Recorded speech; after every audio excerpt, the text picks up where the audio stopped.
हजुर हजुर हजुर हजुर नमस्ते नमस्ते नमस्ते नमस्ते। संसारको जुनसुकै क्षेत्र, जुनसुकै सहर, जुनसुकै कुनै काप्चा, जुनसुकै मरुभूमि, जुनसुकै समुद्रबाट पनि हेर्दै हुनुहुन्छ भने पक्कै पनि एकचोटि तपाईँले यस टिकटकमा आएर चाहिँ नमन गरिदिनु होला। आज मैले विशेष किसिमको भिडियो लिएर उपस्थित भएको छु हाम्रो टिकटक स्टार कुलबोयसँग। हिजोको संवाद पछाडि उहाँको सङ्कल्प अनुसार दाई भोलि बिहान मेरो लागि केही खाएर फेरि जडीबुटीहरू खाएर भिडियो बनाइदिनु भनेर टिकटक स्टार कुलबोयको अनुरोधमा आज फेरि तपाईँहरूको समक्ष मैले नयाँ प्रवृत्तिको नयाँ किसिमको भिडियो लिएर उपस्थित भएको छु। म गाउँबाट संसारको जुनसुकै क्षेत्रबाट पनि हेर्दै हुनुहुन्छ भने बिहानको सुरुवात अर्गानिक फुडबाट गरौँ र दिन सुखी राखौँ। दिन सुखी राखेर स्वस्थ जीवन सुखी जीवनका साथ जियौँ भन्ने नाराका साथ संसारभरि छरिरहनुका तपाईँहरूलाई मैले नेपालको यो गाउँबाट यस्ता भिडियोहरू सम्प्रेषण गरेर आज मैले पनि फेरि गाउँको अर्गानिक जडीबुटीबाट गाउँको सुरुवात गर्दैछु। तपाईँहरूलाई कस्तो लाग्छ प्लिज कमेन्टमा गरिदिनु होला। तपाईँहरूकै अनुरोधमा फेरि नयाँ भिडियोमा म गाउँले जडीबुटी लिएर उपस्थित भएको क्रममा आज म गाउँले अर्गानिक सिस्नोबाट सुरु गर्दैछु।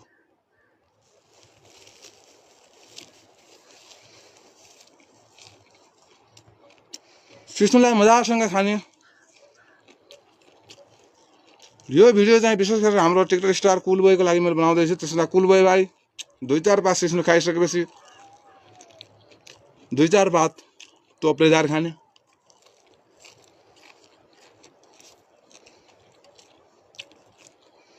त्यसपछि कुलबोय भाइ हाम्रै जङ्गलको अर्गानिक जडीबुटी 2 पात वन धनिया खाने बिहानको सुरुवातीमा। त्यसको सुरुवातीसँगै फेरि वन धनिया खाइसकेपछि फेरि 2-4 पात करिपत्ता खाने।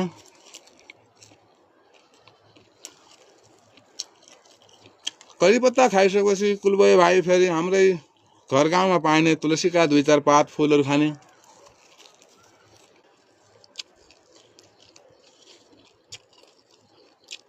एक 2 पात नीमका पत्ताहरू खाने।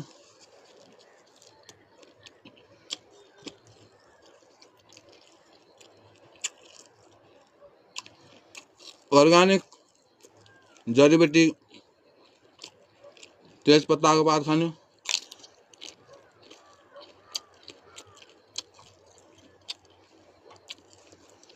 एक 2 पीस अर्गानिक लसुनका पट्टीहरू चपाउने। जङ्गलबाट ल्याएको थोरै भए पनि बोधोको टुक्रासँगै हाम्रै गाउँमा फलेको अर्गानिक अदुवाको टुक्रा खाइसकेपछि कुलबोय भाइ मुखलाई मिठास बनाउनको